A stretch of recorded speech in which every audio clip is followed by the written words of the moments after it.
اعوذ باللہ من الشیطان الرجیم بسم اللہ الرحمن الرحیم الحمدللہ رب العالمین وصلی اللہ علی سیدنا محمد وعلی اہل بیتہ الطیبین الطاہرین المعصومین المظلومین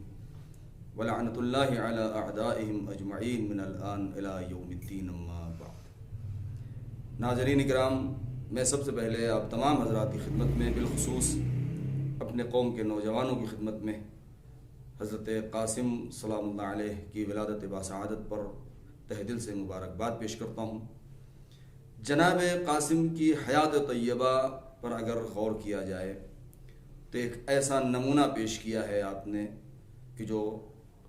قوم کے ہر نوجوان جس کو اپنے لیے نمونہ بنا سکتے ہیں، اسوہ زندگی بنا سکتے ہیں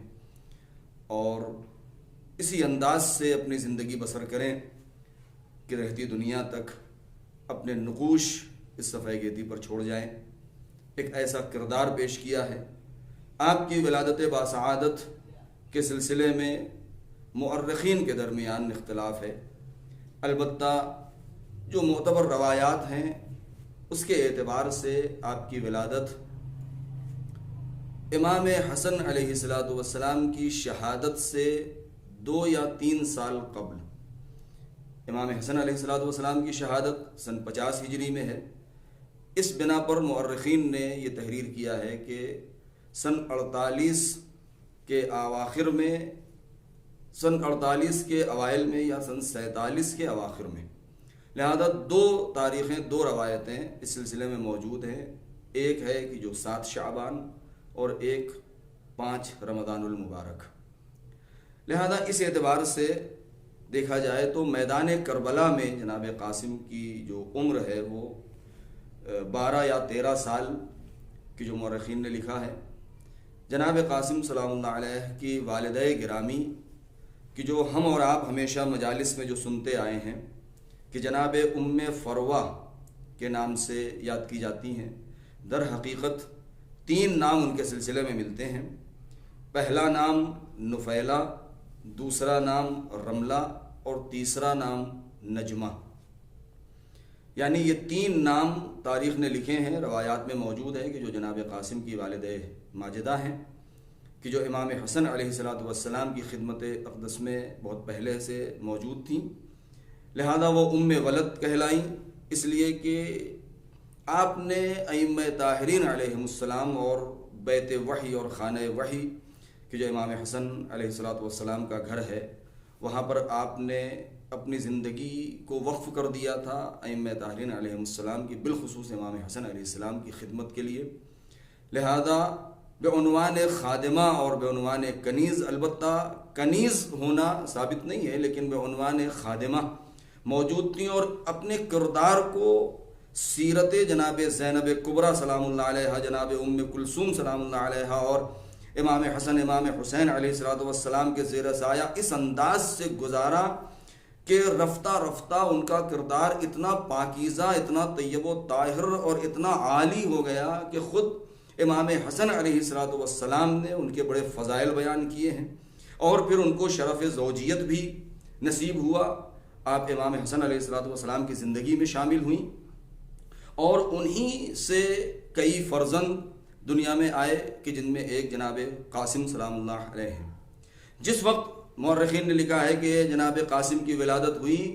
تو اس وقت جناب رملہ یا جناب نجمہ یا جناب نفیلہ، یہ 3 نام ملتے ہیں کہ ان کو مورخین نے ام ولد کے نام سے لکھا ہے، لیکن ہم زیادہ تر مصائب میں جب پڑھتے ہیں تو ام فروہ کا نام لیتے ہیں۔ انہوں نے جناب قاسم کو ایک سفید پارچے میں قنداق کر کے لپیٹ کے امام حسن علیہ السلام کی آغوش مبارک میں دیا۔ آپ نے اپنے فرزند کو لیا کہ جو ہو بہو باپ کی تصویر، لہذا امام حسن علیہ السلام نے اپنے فرزند کا نام قاسم رکھا اور اس کی وجہ یہ بیان کی جاتی ہے کہ چونکہ انہوں نے اپنے جد کے فرزند یعنی پیغمبر اکرم کے وہ فرزند جناب قاسم کے جس سے کی بنا پر ان کی کنیت ابو القاسم ہے کہ جو اس دنیا میں نہیں رہ گئے، لہذا اپنے جد کے فرزند جناب قاسم کے نام پر اپنے بیٹے کا نام قاسم رکھا۔ شباہت ایسی، حسن ایسا، خوبصورتی ایسی دل ربائی ان کے چہرے میں تھی کہ مورخین کربلا نے جو اس چیز کو نقل کیا ہے کہ بچپنے سے لے کر کے نوجوانی تک کے 12 یا 13 سال کی عمر تک خود اہل بیت بھی ان کو چاند کے نام سے یاد کیا کرتے تھے. اور مورخین نے جو لکھا ہے وہ یہ کہ جب خود حمید ابن مسلم کا یہ جملہ ہے کہ جب کربلا میں جناب قاسم خیمہ گاہ حسینی سے نکلے ہیں اور لشکرگاہ یزید کی طرف گئے ہیں تو وہ ایسا لکھتا ہے ایسا محسوس ہو رہا تھا جیسے چاند کا کوئی ٹکڑا ہے کہ جو نکل کے آ رہا ہے. لہذا حسن اور خوبصورتی میں اپنے باپ کہ جیسے بالکل اپنے باپ کی مثال، خود پیغمبر اکرم کی شباہت بھی ان کے اندر پائی جاتی تھی. یہ ظاہری حسن ہے لیکن باطنی حسن جناب قاسم کا اس سے کہیں زیادہ ہے. اور صرف ایک جملہ میں عرض کروں گا اور وہ یہ کہ جناب قاسم کا پورا بچپنا، نوجوانی، یہاں تک کہ کربلا کے میدان میں شہادت، لیکن اس پورے ماجرا، پورے اس واقعے اور حادثے کے اندر ایک جملہ جو جناب قاسم کا بہت مشہور ہوا ہے اور ہونا بھی چاہیے، وہ یہ ہے کہ جب خود چچا نے یہ سوال کیا تھا کہ اے میرے لال،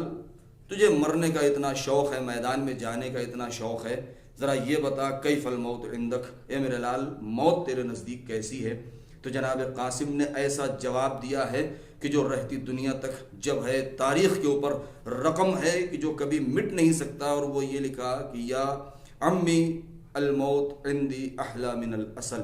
کہ موت میرے نزدیک شہد سے زیادہ شیریں ہے. وہ نوجوانی، وہ امنگیں، وہ بچپنے کا وہ عالم کہ جس وقت نوجوانوں کے اندر ایک خاص امنگ ہوتی ہے، کھیل کا زمانہ ہوتا ہے، تعلیم کا دور ہوتا ہے، ایسے ماحول میں، ایسے موقع پر اور ایسے زندگی کے ایسے موڑ کے اوپر جناب قاسم نے اتنا بڑا جملہ دے دیا ہے. یہ کوئی بچپنے کا کوئی بچکانہ جملہ نہیں ہے، بلکہ اس کے اندر گہرائی پر اگر غور کیا جائے کہ وہ کربلا کا وہ معرکہ اور وہ میدان کہ جہاں پر چاروں طرف موت کا بازار گرم ہے، کہ جو ایک نوجوان بچہ کہ جو ابھی بھوکا بھی ہے، پیاسا بھی ہے، چاروں طرف سے تیروں کی بارش بھی ہے، اعزاء و اقارب کی میتیں بھی ہیں، لاشیں بھی ہیں، زخمیوں کی جو چاہنے والے ہیں وہ زخمی حالت میں بھی موجود ہیں،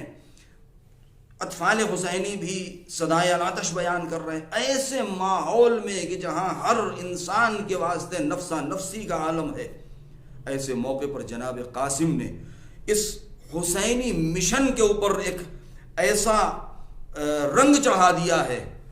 اور وہ رنگ یہ کہ آپ نے جو یہ بتایا کہ الموت عندی احلی من العسل، کہ موت میرے نزدیک شہد سے زیادہ شیریں ہے. تو یہ موت شہد سے زیادہ شیریں اور میٹھی ہے، اس کا کیا مطلب ہے؟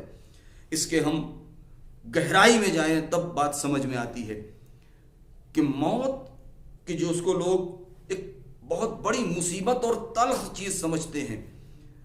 کہ مرتے وقت انسان کی جبین کے اوپر پسینے کے قطرات آ جاتے ہیں اور کہا جاتا ہے کہ دم انسان کا اتنی سختی سے نکلتا ہے اور زندگی میں سب سے بڑی مصیبت کا وقت موت کا وقت ہے. لیکن نہیں،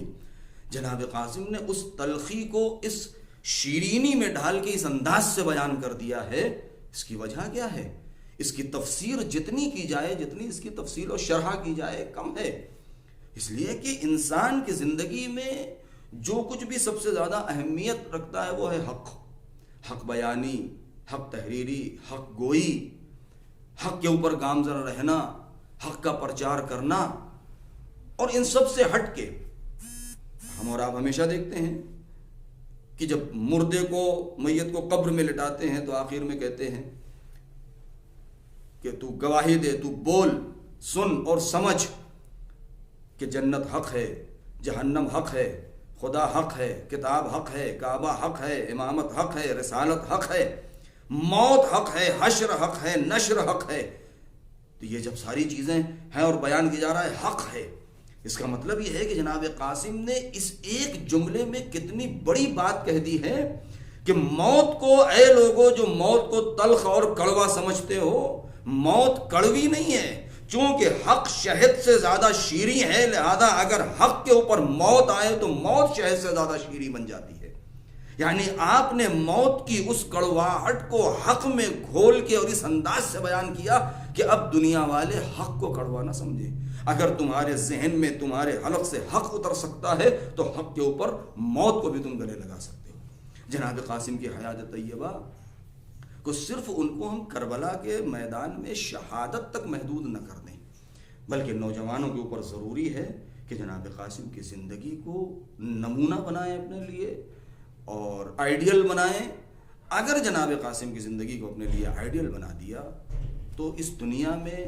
کسی بھی مشکل میں، کسی بھی پریشانی میں، کہیں بھی وہ ہاریں گے نہیں اور انشاءاللہ کامیاب رہیں گے. ایک بار میں پھر آپ تمام حضرات کی خدمت میں شہزادہ جناب قاسم سلام اللہ علیہ کی ولادت پر مبارکباد پیش کرتا ہوں. والسلام علیکم ورحمۃ اللہ وبرکاتہ.